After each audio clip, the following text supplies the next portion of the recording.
Oke, silakan. Ya, selamat sore semua ya. Kita teruskan dengan studi kasus kita. Sekarang adalah kasus kedua. Silakan kelompok ini Din dan Vivi. Ya, baik Pak. Terima kasih banyak. Selamat sore teman-teman semua. Kami akan mempresentasikan tentang kasus 2 ini, saya dan Vivi. Nah, di sini ada kasusnya. Bapak Yono umur 62 tahun. Dengan berat badan beliau 75 kg dan tingginya 165 cm. Beliau mengeluh nyeri dada seakan-akan jantungnya dipelintir dan nyerinya menyebar ke bahu, leher kemudian rahang. Pada waktu itu Bapak Yono sedang mencuci mobil kesayangannya. Nah, nyeri dada ini dia tidak berkurang meskipun beliau sudah beristirahat. Nah, istrinya segera melarikan ke rumah sakit yang terdekat. Kemudian setelah tiba di IGD, beliau diberikan GTN atau nitrogliserin sebanyak 0,4 mg secara sublingual dan aspirin 300 mg dikunyah kemudian diminum. Lalu ada morfin 2 mg secara IV bolus. Nah, nyeri dada Bapak Yono ini tidak berkurang juga meskipun sudah memakai 3 tablet GTN masing-masing dalam jarak 5 menit. Nah, berikut ini adalah sejarah pengobatan dan pemeriksaan Bapak Yono. Nah, sejarah pengobatannya hipertensi, dislipidemia, kemudian DM tipe 2, dan terdiagnosis sekitar 10 tahun yang lalu. Nah, obat-obatan apa saja yang dipakai?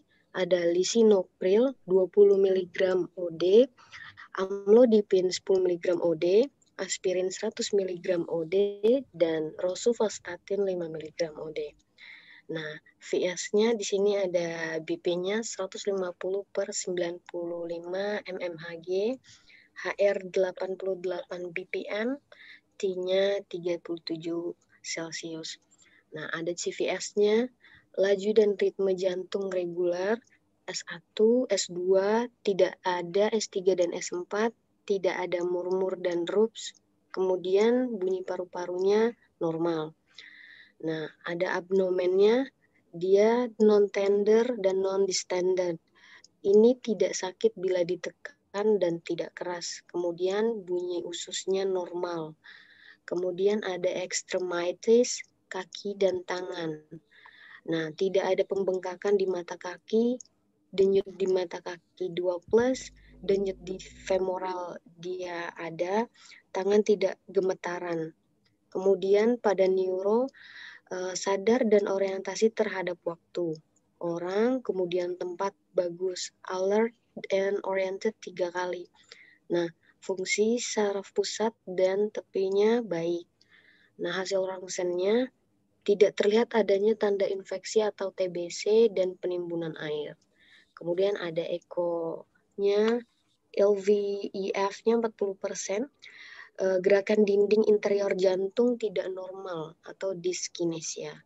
Kemudian ada pemeriksaan EKG-nya, dia normal sinus rhythm-nya, ritme dan kecepatan normal. Kenaikan segmen ST atau ST elevation pada F1, F2, F3, F4, dan F5 di sini. Nah, kemudian hasil labs-nya Na plus 139 mmol per liter, standarnya 135 sampai 145. Nah, kemudian K+ yang didapat 3,7 mmol per liter, standarnya 3,5 sampai 5,0. Kemudian kloridanya 103 mmol per liter, standarnya 95 sampai 105. Kemudian bikarbonatnya yang didapat 21 mmol per liter, standarnya 16 sampai 24.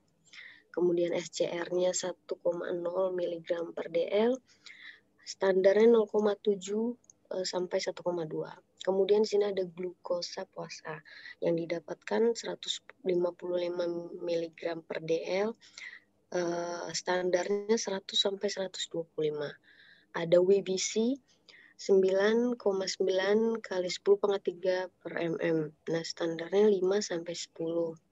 Kemudian HB-nya yang didapatkan 14,7 gram per dl, standarnya 12 sampai 16. Kemudian ada hematokrit yang didapatkan Bapak Yono 43%, standarnya 35 sampai 45%. Nah, kemudian trombosit 220 kali 10⁻³, standarnya 150 sampai 400. Kemudian ada troponin 1 hasilnya 4,8 Ng per ml, normalnya ialah negatif.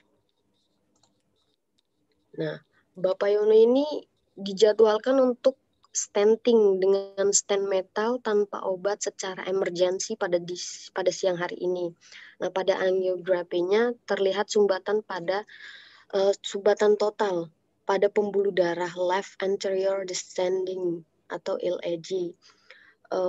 Berdasarkan hasil EKG-nya, hasil angiogramnya ini disimpulkan bahwa pasien menderita STEMI, infark miokard dengan elevasi segmen ST.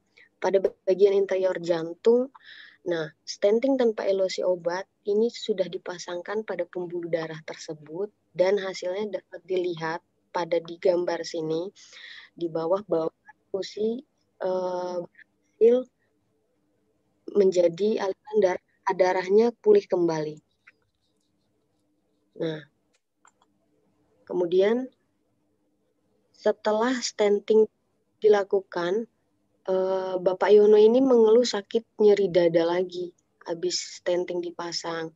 Nah, obat-obat yang diberikan sekarang ini terdiri dari ada aspirin 100 mg OD, ada clopidogrel mula-mula 300 kemudian menjadi 75 mg, ada heparin diberikan secara IV bolus dengan dosis 70 sampai 100 U per kilogram, dan kemudian diberikan injeksi IV bolus secara berkala untuk mencapai nilai ACT activated clotting time 250 sampai 350 detik, diberikan selama 48 jam.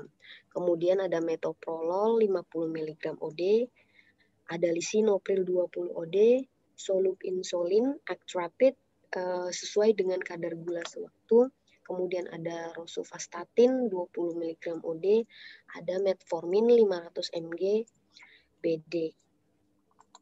Nah, kemudian ini akan dijelaskan oleh Vivi. Baiklah, saya akan menjelaskan pertanyaan nomor 1.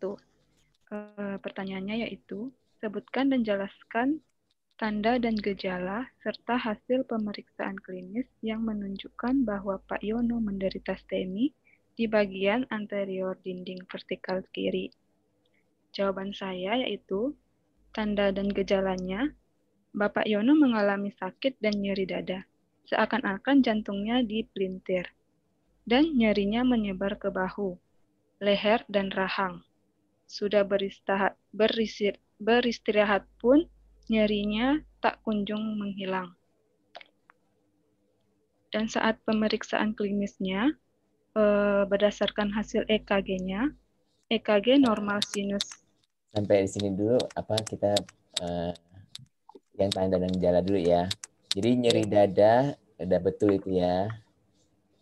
Dan kalau nyeri dada yang seperti ini, yang sebenarnya dia kalau bahasa Inggris itu squeeze ya, seperti jantung itu ditekan ya, squeeze.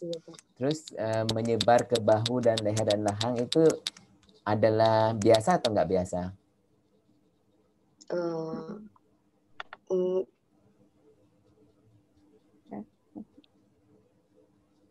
Pada orang yang kena serangan jantung ini biasa atau nggak biasa? Yang lain bisa tolong bantu ya, jawab ya. Ayo yang lain. Enggak biasa ya Pak. Leher dan rahangnya kayak side effect dari nyeri. Ayo, yang masih ingat nggak yang dalam kuliah saya? Justru ini adalah gejala yang biasa, ya. Yang tidak biasa, ingat nggak yang kasus kemarin, kasus yang pertama, si ibu apa tuh namanya? Ibu siapa namanya itu? Yang kemarin itu dipresentasikan siapa itu saya lupa. AF ya, sama Ros ya. Ingat Oh nggak? iya. Dia kan sakitnya seperti sakit mah, ya kan? Nyeri ulu hati seperti mah. Nah, itu biasa atau nggak biasa? Itu adalah tanda yang tidak biasa, ya. Itu gejala yang nggak biasa. Itu namanya non klasikal, tidak biasa, ya. Nah, yang ini di mana dia itu nyerinya seperti ini dan dia menyebar, ini adalah yang klasikal, yang biasa, ya. Oke, teruskan. Selanjutnya berdasarkan hasil EKG-nya, EKG normal sinus ritim atau ritme dan kecepatan normal. Kenaikan segmen ST, ST elevation pada V1, V2, V3, V4, dan V5. Terus, pada angiografinya terlihat sumbatan total pada pembuluh darah atau disebut dengan left anterior descending atau LAD. Berdasarkan EKG dan hasil angiogram, ini disimpulkan bahwa pasien menderita STEMI atau infrak miokard dengan elevasi segmen ST pada bagian anterior jantung. Yang ketiga, troponin satunya 4,8 Ng per ml. Normalnya ialah negatif. Ya, jadi kalau ini ya, EKG itu normal sinus rhythm itu tidak menunjukkan ya. Itu kan normal ya, itu nggak usah disebut. Itu kan normal ya. Yang disebut yang kenaikan segmen itu yang nggak normal. Kemudian jadi sebenarnya dia disebut MI itu MI ya, infark miokard ya, bahasa Inggris myocardial infarct ya. Itu kalau troponin I, ini troponin I, bukan troponin 1 itu ya, bukan 1 2 3 ya, itu troponin I ya. Oh. Dia ada I, ada T, ada P gitu ya. Nah, ini troponin I ya. Nah, kalau bahasa Inggris troponin I ya. Nah, dia ini yang menunjukkan bahwa adanya MI. Nah, itu dia ya. Jadi kamu harus masukin itu troponin ya. Kemudian yang angiografinya sama yang EKG-nya itu menunjukkan dia STEMI karena dia ada kenaikan ST ya. Nah, itu STEMI ya. Dan jadi kalau yang sumbatan kan ini memang menunjukkan bahwa iya karena ada sumbatan ya. Oke, terus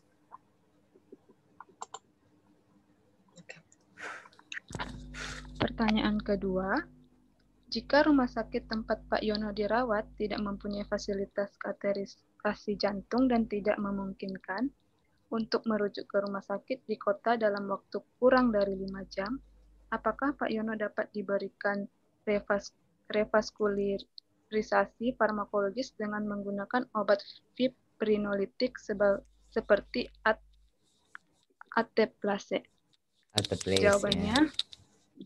Jawabannya dapat, karena jika tidak bisa diberikan PCI dalam waktu 2 jam, maka reperfusi dilakukan dengan obat fibrinolitik untuk memecah gumpalan darah. Dan diketahui bahwa Pak Yono juga tidak ada mengalami kontraindikasi dengan penggunaan obat fibrinolitik, dan hasil tekanan darah sistolik Pak Yono itu Fs BP 150/95 mmHg. Terus, jika obat yang digunakan Pak Yono yaitu seperti Ateplas yang mempunyai sifat lebih spesifik kepada plasminogen yang sudah terikat kepada fibrin, maka obat yang dikonsumsi Pak Yono lebih aman dan risiko pendarahannya lebih kecil. Tetapi jika memungkinkan, Pak Yono bisa langsung ditransfer ke rumah sakit yang ada PCI dan kalau bisa dalam waktu 3-24 jam. Iya, yang kalimat terakhir itu ya, 3-24 jam itu kamu dapat dari mana itu? Dapat dari slide kuliah, Pak. Masa ada? Hah? Kan saya udah bilang 2 jam kan. Jadi waktu grace periodnya itu 2 jam. Artinya kalau kita bandingkan antara PCI dengan memberikan obat, ya, kita pilih PCI kalau bisa ya, karena PCI itu kemungkinan dia sembuh dan berhasil itu lebih banyak, ya. Sedangkan kalau kita pakai obat belum tentu berhasil. Yang kedua, obat itu bisa menyebabkan pendarahan, ya. Nah, jadi kalau bisa kita memberikan PCI itu. Tapi nggak semua rumah sakit ada. Itu kan hanya rumah sakit besar aja. Kalau rumah sakit kecil mungkin nggak ada kan. Nah, apalagi kalau di Indonesia ini, dokter jantung juga belum tentu siap, ya kan? Ditelepon-teleponin belum tentu datang dalam 2 jam. Nanti kalau kena macet gimana, ya? Nah, daripada nggak ada sama sekali, ya orangnya harus tolong dulu kan. Jadi harus diberikan obat, ya, fibronolitik itu. Jadi itu pilihan. Nah, kalau sudah diberikan obat, saya nggak yakin bisa dilakukan PCI lagi, ya. Karena apa? Karena sudah masuk obat. Nanti kalau dibuat PCI takutnya malah nanti pendarahan, ya. Saya nggak yakin ya bisa lagi dibuat PCI atau enggak kalau sudah gunakan obat. Tapi yang saya tahu itu kita pilih salah satu antara pakai obat atau pakai PCI, ya. Dan yang saya bilang itu dalam slide kuliah saya itu ada beberapa kontraindikasi PCI, ya. Salah satunya yaitu dia misalnya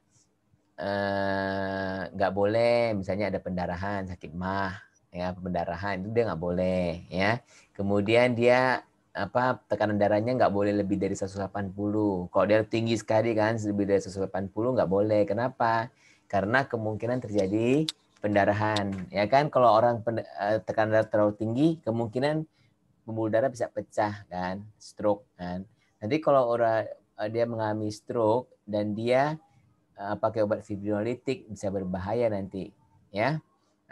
Dan ada lagi yang lain-lainnya, misalnya dia nggak boleh ada apa namanya itu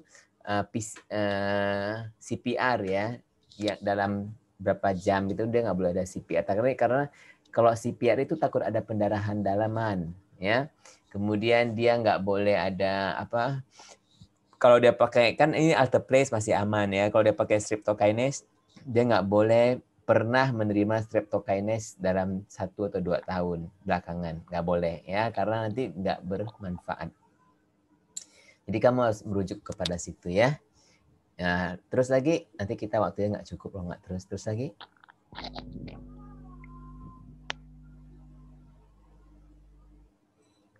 Pertanyaan ketiga yaitu, mengapa Pak Yono perlu diberikan 2 macam antiplatelet?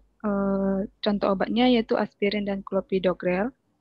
Terus sampai berapa lamakah aspirin dan clopidogrel perlu diberikan kepada beliau? Jawabnya yaitu karena Pak Yono sedang menjalankan terapi PCI. PCI yaitu pemasangan stent, maka perlu dual antiplatelet dan terapi.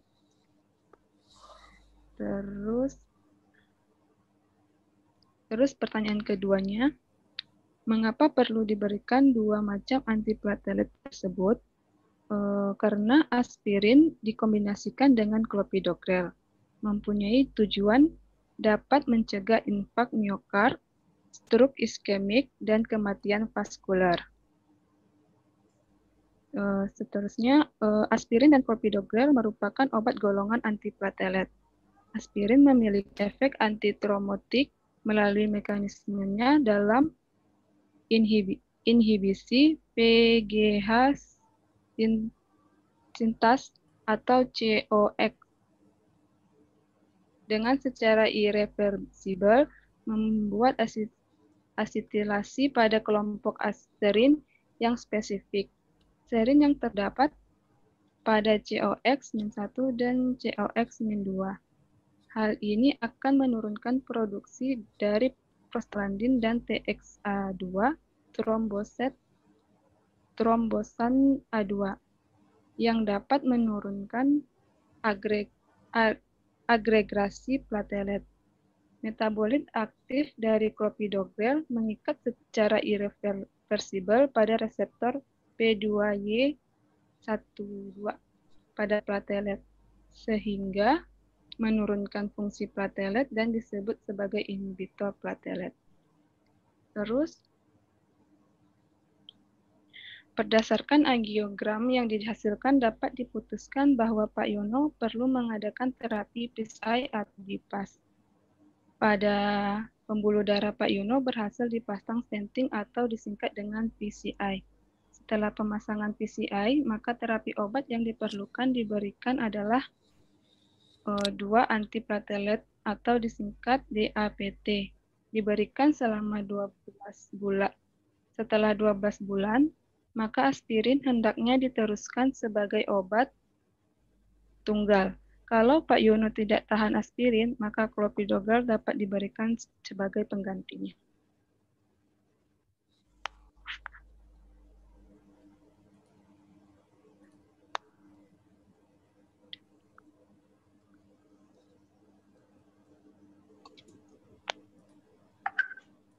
Nah, kemudian apakah butir-butir konseling yang perlu diberikan kepada Bapak Yono mengenai penggunaan aspirin?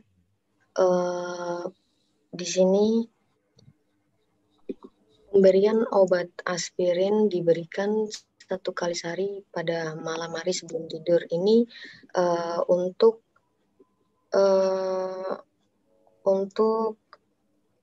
lebih bisa mengurangi serangan jantung di mana yang lazim terjadi pada pagi hari, makanya minum sebelum tidur.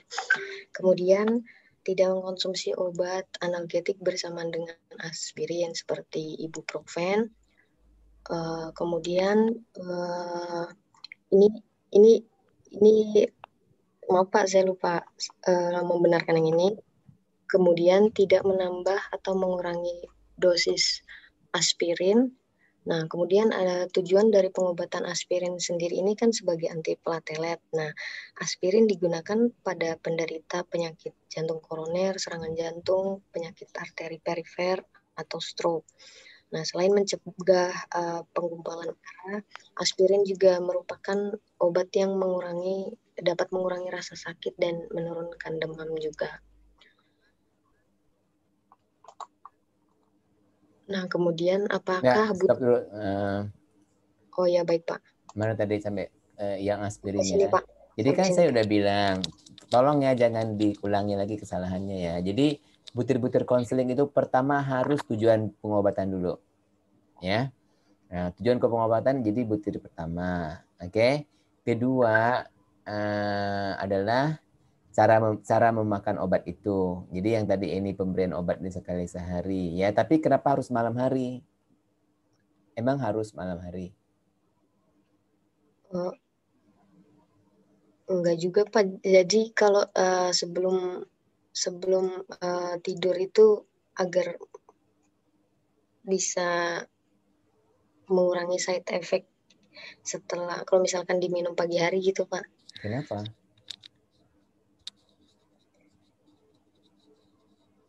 Apa side effect-nya? Kayak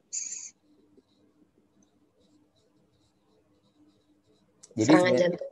Enggak, sebenarnya gini, memang ada penelitian yang mengatakan aspirin sebaiknya malam, ya, karena lebih efektif. Tapi penelitian ini enggak konklusif, artinya enggak terlalu terbukti gitu loh, ya.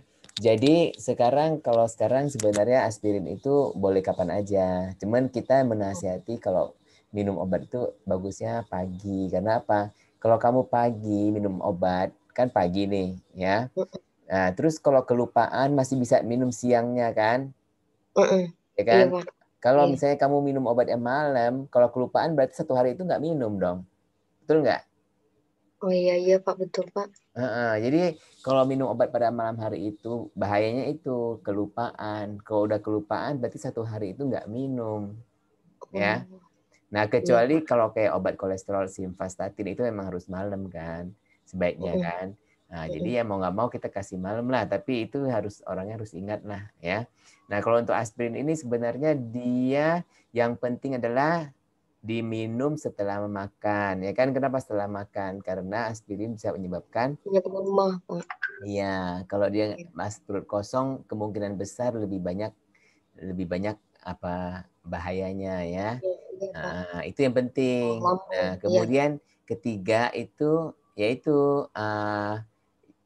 apa efek sampingnya. Kamu nggak mau bilang efek samping mah itu nggak disebut di situ, ya kan? Pendarahan ya. Kalau misalnya kamu lihat ada lebam-lebam atau pendarahan gitu, ya mesti hati-hati ya. Itu yang pilek itu kenapa? Saya kan bertanya kan, kenapa kamu Iya, bilang Pak. Iya, itu lupa dihapus, Pak. Maaf, Pak. Ini salah. Tadinya mau diganti sama yang pendarahan di lambung. Kenapa emangnya pilek itu? Nggak apa-apa dong pilek makan aspirin. Iya. Kan dulu-dulu waktu nggak ada Pak Manadol, dulu-dulu orang pakai aspirin untuk sakit pusing kepala ya. Dia kan analgesik, ya kan? Oke. Yang berikutnya itu yang clopidogrel. Ayo kita habiskan.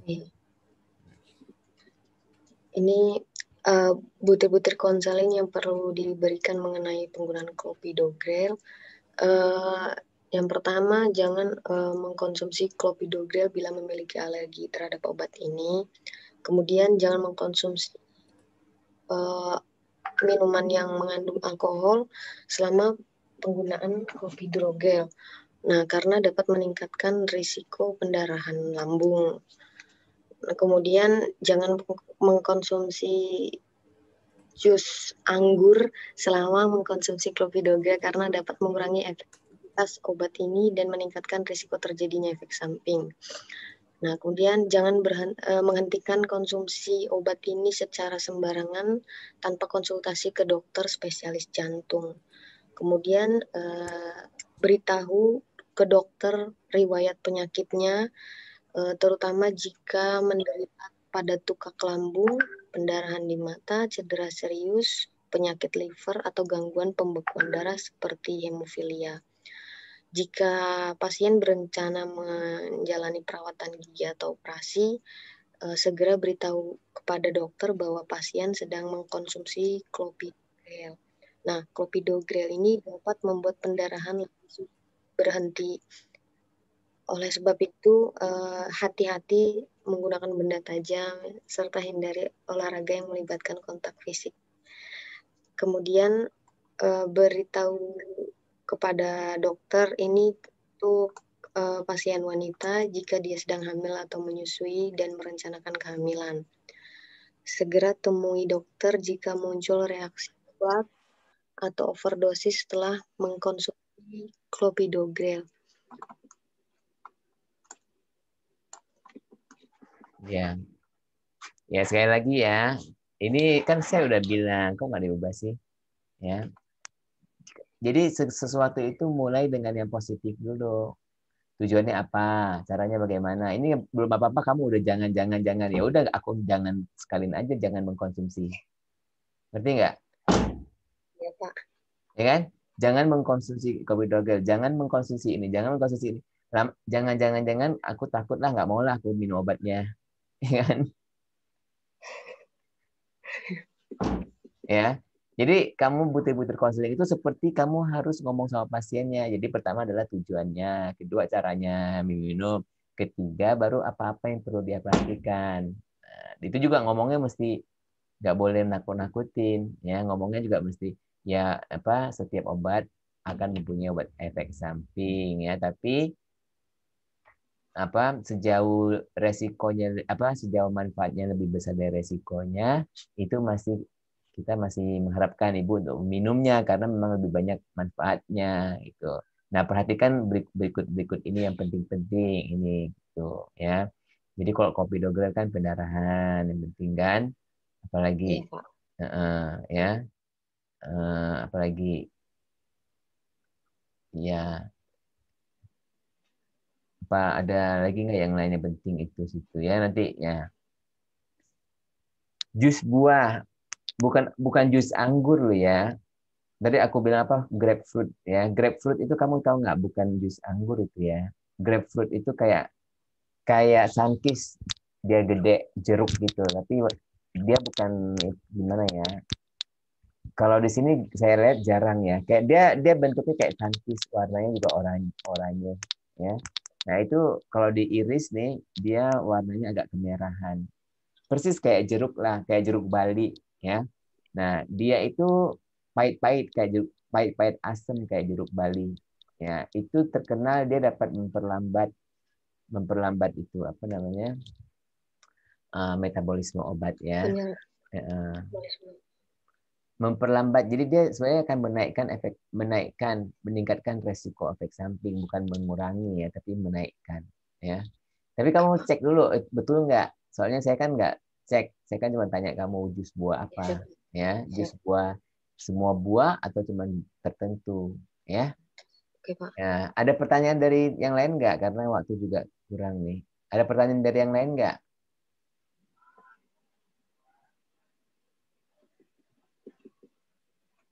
Nah, kalau nggak ada, terima kasih ya, Din dan Vivi. Kita panggil grup yang lain, sudah siap Fani dengan Mira ya. Cepetan dikit ya Fani dan Mira bacanya ya. Jadi jangan lambat-lambat bacanya ya. Oke, terima kasih. Terima kasih banyak Pak. Ini saya stop share ya Pak. Iya.